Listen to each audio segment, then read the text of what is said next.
요한복음 19장 30절 말씀, 무엇을 이루렵니까? 라는 제목으로 함께 상고하도록 합니다.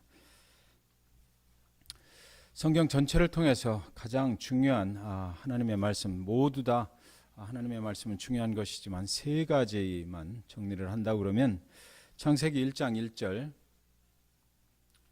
태초에 하나님이 천지를 창조하시니라. 그리고 요한복음 3장 16절, 하나님이 세상을 이처럼 사랑하사 독생자를 주셨으니 이는 그를 믿는 자마다 멸망하지 않고 영생을 얻게 하려 하심이라.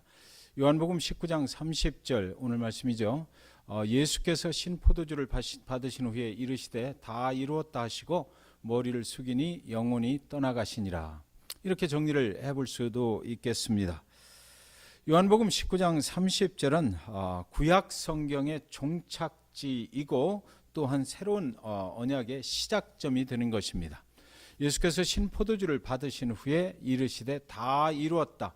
구약 성경에서 예수 그리스도가 오실 것을, 메시아 예수가 오실 것을, 그래서 우리의 모든 죄를 대신 지고 십자가에 죽으신 후에 우리는 이제 그 모든 죄사함을 받고 그 용서함으로 인해서 그 은혜로 살아가는 새 언약의 시대를 살게 된다라는 것, 그것을 다 이루었다라는 것입니다.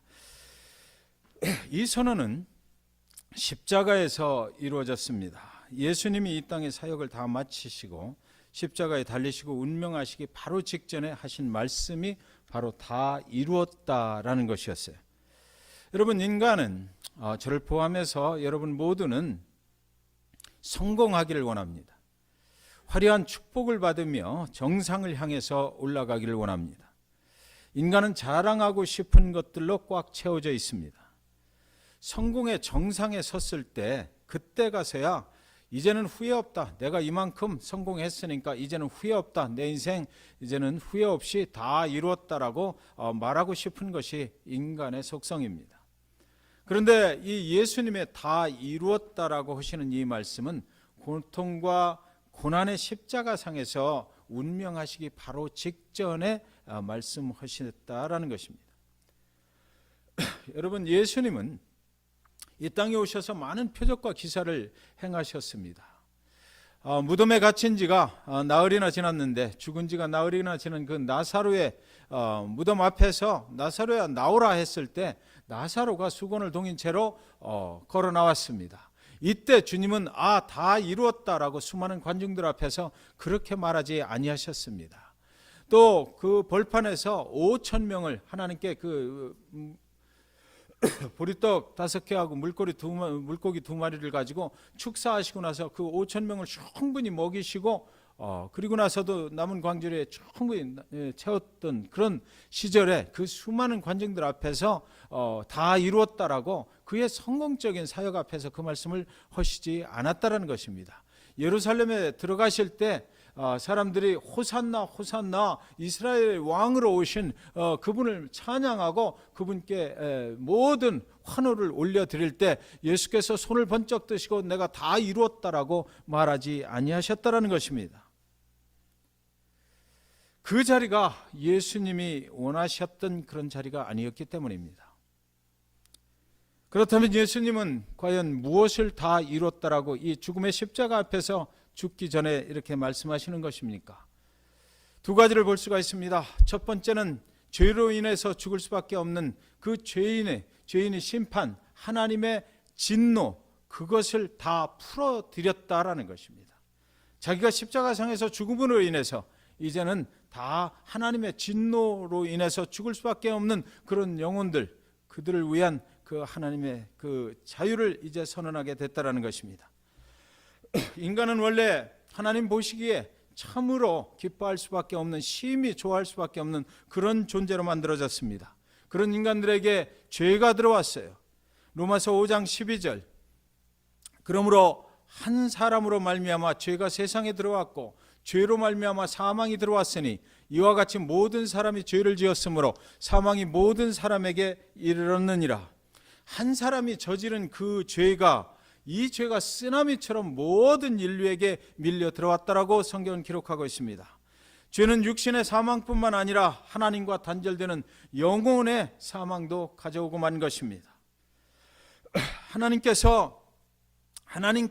나아갈 수 없는 이 죄로 인해서 더 이상 하나님이 창조하신 인간들이 하나님께 나아갈 수 있는 길이 막혀버렸다는 것입니다. 그런데 이때 하나님께서는 인간을 포기하지 아니하시고 하나님께로 나아갈 수 있는 유일한 길을 또 하나 제공을 하십니다. 그것이 바로 구약성경에 나오는 제사라고 하는 것입니다. 그런데 이 제사는 피의 제사여만 했습니다.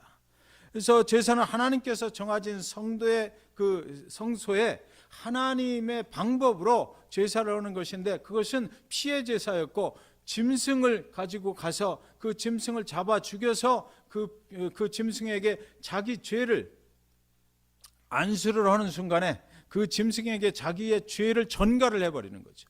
그래서 그 짐승을 잡아 죽여서 피의 제사를 하나님께 드릴 때에 그때 자기 죄가 순간적으로 단번적으로 없어진다라고, 영원한 죄의 사함은 아니지만 그러나 그때 죄의 사함을 받는 길, 그리고 나서 하나님 앞에 나아갈 수 있는 길을 열어주셨던 것입니다. 인간의 죽음 대신에 짐승이 그의 죄를 지고 대신 죽게 만드는 것이죠. 우리가 죽을 수밖에 없는데 우리의 죄를 그 짐승에게 전가를 해서 그 짐승이 대신 우리를 위해서 죽어주게 되었던 것입니다. 그래서 구약 성경에는 여러분들 아시지만 수많은 제사에 대한 그 제도가 어떻게 되는 건지, 제사를 어떻게 드려야 되는 건지, 이것을 아주 자세하게 기록을 해놓고 있는 것입니다. 그것은 유일한 하나님께 나아가는 방법이었기 때문입니다. 구약시대 성전에서 제사를 드릴 때 생각해 보십시오. 그 성전이 얼마나 혼잡했겠습니까? 그 성전에 수많은 피비린내가 진동을 하고 수많은 짐승들을 잡아 죽이는 것입니다. 발버둥 치는, 죽지 않으려고 발버둥 치는 그 짐승들의 울음소리가 얼마나 비참하게 들려왔겠습니까? 짐승의 피가 그 성전에 흥건히 흘려내렸을 것입니다. 누구라도 성전에 오면 여러분 그 놀라운 광경 때문에 두려워 떨지 않았겠느냐고요. 그 엄청나게 그 피비린내 나고 그 짐승들이 죽어가고 그런 상황 속에 자기가 성전에 딱 들어갔을 때 그 냄새, 그 짐승들이 죽어가는 울부짖음의 소리, 이것 때문에 얼마나 그 성전에 들어가기가 두려웠겠느냐고요. 그곳에 들어갈 때마다 나의 죄가 이렇게 크구나, 하나님께 나아가는 길은 참으로 두렵고 떨리는 길이구나, 이것을 계속해서 생각을 하면서 그 성전에서 제사를 드려야만 했을 것입니다. 이것이 구약 성경에 나오는 죄인된 인간이 하나님께로 나아가는 유일한 방법이었다라고 하는 것입니다. 그곳에 들어가면 언제나 하나님이 두렵고 떨리고 정말 그 앞에서 나의 죄인됨을 고백할 수밖에 없는 그런 상황 속에서 그들은 하나님께로 나아갔던 것이에요. 수없이 반복되는 이 피의 제사를 하나님께서는 근데 끊을 방법을 생각하셨던 것입니다. 단번에 끊어버려서 이제는 더 이상 저 수많은 짐승들을 죽이지 아니하고 온전히 모든 인류에게 죄사함을 줄 수 있는 그런 방법을 하나님께서는 생각을 하셨던 것이에요. 계획하셨습니다. 언젠가는 완전하게 이 반복되는 제사 제도를 폐기하기로 하나님께서는 결정을 하셨던 것이죠. 그래서 그 방법이 뭐냐면 당신의 사랑하는 아들 독생자 예수를 죄 없고 흠이 없지만 완전한 속죄양으로 모든 인류의 죄를 한 번에 사해버릴 수 있는 그런 속죄양으로, 어린 양으로 이 땅에 보내신 것입니다.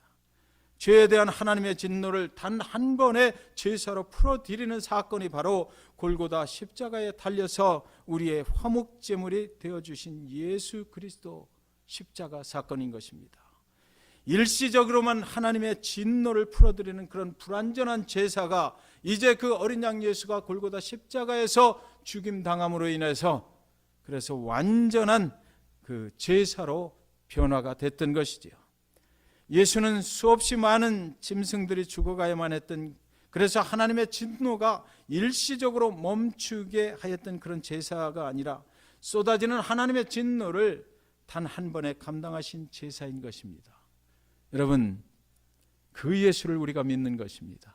그래서 우리는 오늘도 이렇게 하나님 앞에 나올 때 부담 없이 자유를 가지고 나와서 하나님을 예배할 수 있게 된 것이에요. 그 예수 그리스도가 없는 십자가는 의미가 없는 것이고, 예수 그리스도가 없는 그 믿음은 의미가 없는 것이고, 예수 그리스도가 없는 교회는 아무 의미가 없는 것입니다. 골고다 십자가에 달리신 예수의 죽음을 통해서 진노의 시대가 하나님의 진노의 시대가 하나님의 은혜의 시대로 바뀌어버리는 것이에요. 주님께서 그날 그곳에서 우리의 모든 죄를 지고 단번에 하나님의 모든 진노를 해결해 주셨기 때문입니다. 하나님의 진노를 풀어드리기 위해서 예배하는 것이 아니라 이제는 저와 여러분은 그날 그곳에서 베풀어 주신 하나님의 은혜에 감사해서 하나님께 예배를 하게 됐다는 것입니다. 우리는 지금 은혜의 시대를 살아가고 있는 것이에요. 주님께서 갈릴리에서 하신 첫 번째 설교는 누가복음 4장 18절 19절의 말씀입니다. 주의 성령이 내게 임하셨으니 이는 가난한 자에게 복음을 전하게 하시려고 내게 기름을 부으시고 나를 보내사 포로된 자에게 자유를, 눈먼 자에게 다시 보게 함을 전파하며 눌린 자를 자유롭게 하고 주의 은혜의 해를 전파하게 하려 하심이라. 모든 죄에서 속박하시는 것입니다. 모든 죄에서 우리를 자유케 하시는 것입니다. 모든 죄로부터 우리를 해방시켜 주시는 것입니다. 모든 육신의 고통으로부터 질고로부터 우리를 해방시켜 주시는 것입니다. 그것이 예수님께서 이 땅에 오신 이유이고 목적이었던 것이에요. 주의 은혜의 해를 전파하게 하려 하심이라. 그래서 저와 여러분은 그 주의 은혜에 감동 감화 입어서 주님께 기도하고 주님을 찬양하고 나가면 모든 죄사함은 물론이고 모든 육적인 문제, 영적인 문제로부터 해결받게 됨을 이 시간 믿으시기 바랍니다. 다 이루었다는 구약의 종지부를 예수님께서 찍어주셨기 때문에 그런 것입니다. 이제 우리의 구원은 더 이상 짐승을 죽이지 않습니다. 이제 더 이상 율법에 매여 살 필요도 없습니다. 우리의 구원은 더 이상 은과 금 같은 것으로 물건으로 또는 우리가 가진 최고의 것으로 들여서 해결하는 것이 아닙니다. 오직 흠없고 점없는 어린 양 예수의 보혈로 이루어지는 것이기 때문이에요. 베드로전서 1장 18절 19절 말씀, 너희가 알거니와 너희 조상이 물려준 헛된 행실에서 대속함을 받은 것은 은이나 금같이 없어질 것으로 된 것이 아니요 오직 흠없고 점없는 어린 양 같은 그리스도의 보배로운 피로 된 것이니라. 아멘. 내가 죄인 중에 괴순이라 말했던 사도 바울의 고백입니다. 그 고백은 로마서 5장 8절의 말씀을 한번 보시겠습니다. 우리가 아직 죄인 되었을 때 그리스도께서 우리를 위하여 죽으심으로 하나님께서 우리에 대한 자기의 사랑을 확증하셨느니라. 우리가 아직 죄인 되었음을 알지도 못하고 있을 때에 그때 그리스도께서 우리를 위해서 죽어주셨습니다. 그래서 우리에 대한 하나님의 사랑을 확증한 사건이 바로 골고다 십자가의 사건인 것입니다. 다 이루었다라는 말씀은 예수님이 하신 거예요.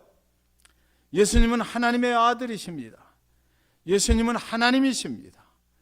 끊임없이 율법이 우리를 죄인이다라고 고소하고 하나님께 고소하는 것 아니겠습니까? 그래서 율법을 통해서 우리는 죄인임을 계속해서 깨달아야만 했던 그 율법이 우리를 고소하는 그것으로부터 우리는 건져냄을 받았다는 선언인 것입니다. 우리가 영원히 붙들어야 하는 복음의 핵심은 바로 그래서 피 묻은 십자가, 그 예수 그리스도 어린 양이신 것입니다. 로마서 8장 1절 2절은 이렇게 되어 있습니다. 그러므로 이제 그리스도 예수 안에 있는 자에게는 결코 정죄함이 없나니 이는 그리스도 예수 안에 있는 생명의 성령의 법이 죄와 사망의 법에서 너를 뭐라고요? 해방하였음이라. 우리 모두가 해방된 줄 믿습니다. 사단은 오늘도 우리에게 너는 하나님께로 갈 수 없는 죄인이라고 자꾸만 이야기를 합니다. 그때 우리는 이제 무엇라고 말해야 되는 것일까요? 우리는 이렇게 말하면 되는 것이에요. 그리스도께서 십자가에서 죽으심으로 우리를 모든 죄로부터 자유케 하셨다. 나는 더 이상 율법이나 죄에 매여 사는 자가 아니다라고 사단에게 우리는 분명하게 말할 수 있어야 하는 것입니다. 여러분, 우리가 무엇을 이루려 하는 것입니까? 선한 사람 되기를 원하시나요? 남을 위해서 살기를 원하십니까?